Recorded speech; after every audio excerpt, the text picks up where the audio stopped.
Hello everybody, welcome back. Version Retro. Okay, shitty, horrible, crappy, miserable sun visors. These are absolutely disgusting.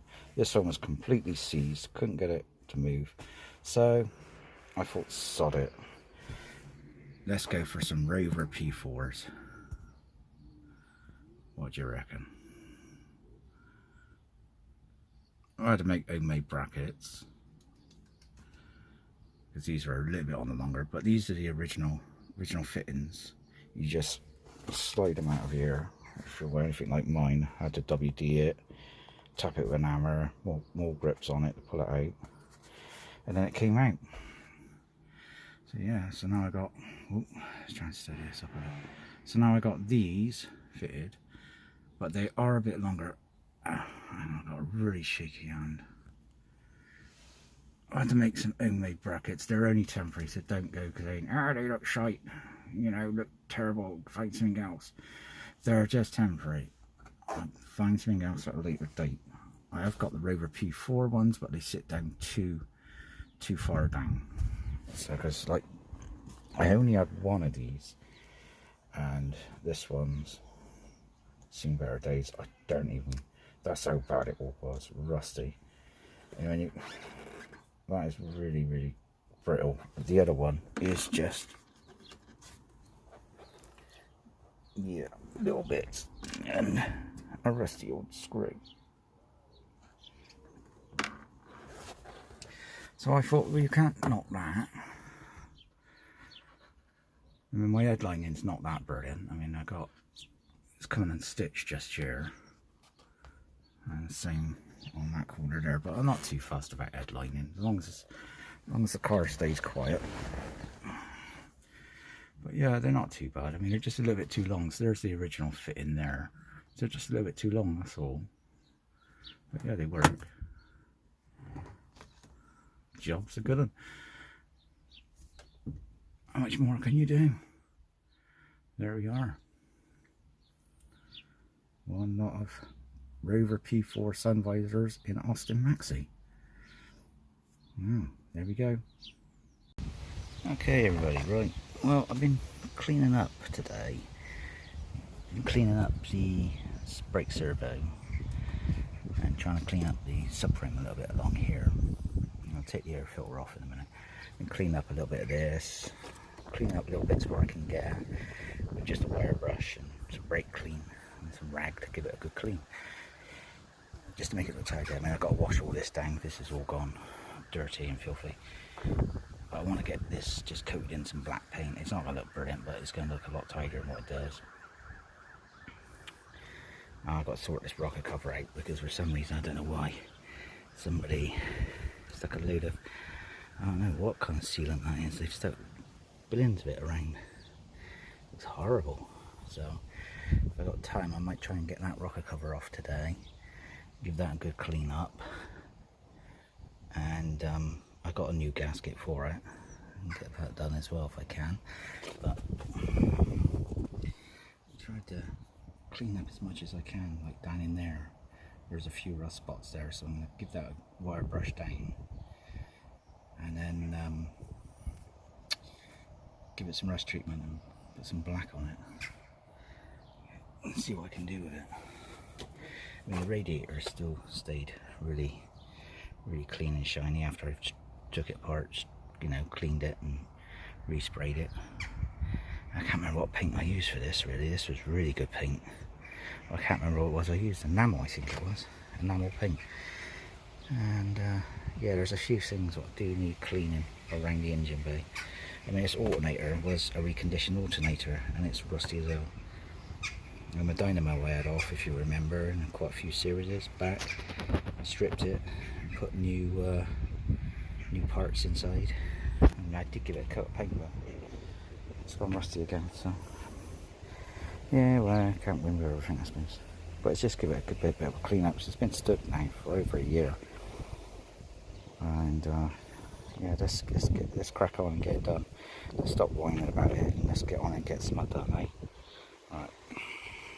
Okay, right, we're giving it a lick of paint. It's not brilliant, you know, it could have been better by taking it off and giving it a complete rub down and coat of paint, but it's just a tidy up. That's all it is. Just I don't want to pop the bonnet and just see gallons of rust everywhere, and I want to try and protect it as much as I can. So I've given it the best I can with a coat of paint all down. I don't know if you can see it all down in there. It's the best I can do it. The brake servo is not brilliant.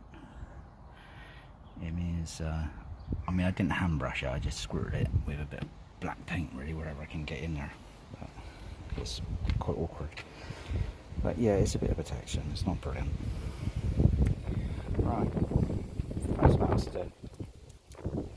Well, rocker cover's off. What a flipping nightmare that was. That was really on. Look at this crap on here, look. Where is it? Where am I looking? Ah, there we are.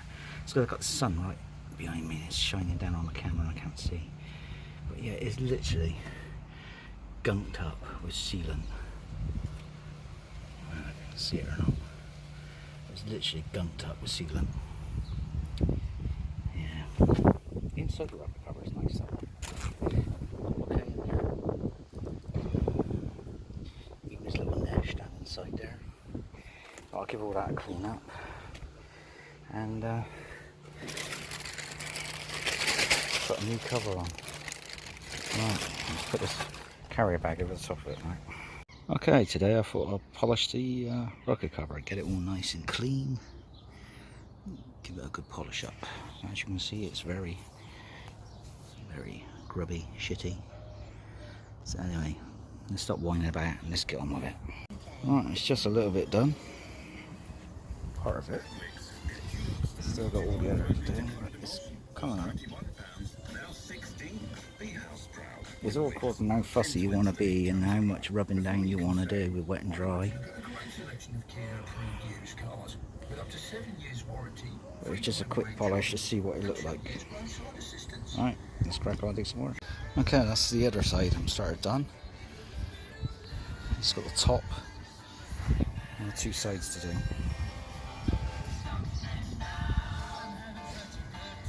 There we are.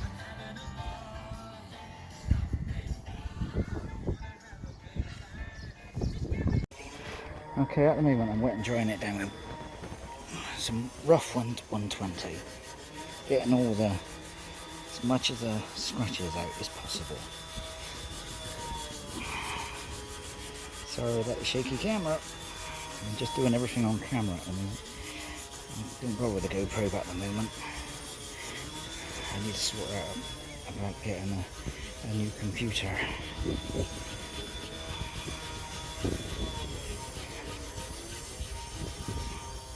I don't know if you can see, but there's some, where am I looking? Yes, there's some very fine scratches, so I want to try and see if I can get them down a bit.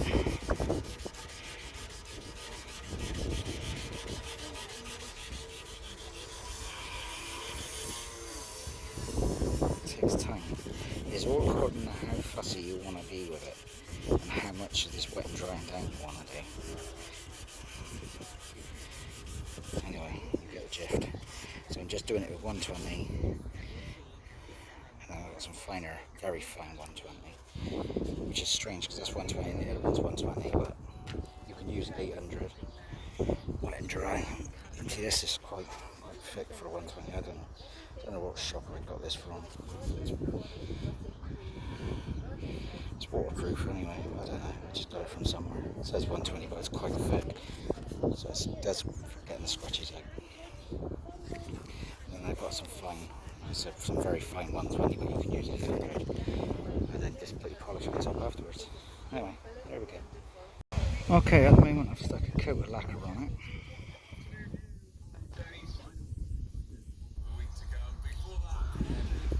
Could have done a little bit more rubbing down really, and some more polish, but I think, to be honest truthful, I said I'm not looking for show winning, I'm just looking for tightening.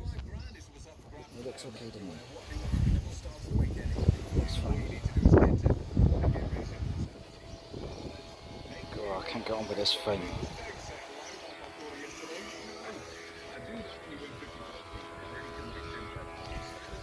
Like I said, I used 120, and then you could use 800 or 1200 wet and dry afterwards if you want to.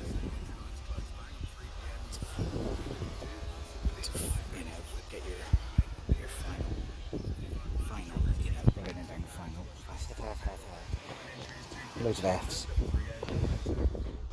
Yeah, just one coat of lacquer and then I'll put another one on, and it's such a hot here at the moment, so it should dry very quick. Right, now I've got the fun. I'll put another coat on and then let it dry, and then fitting a bloody bug and everything.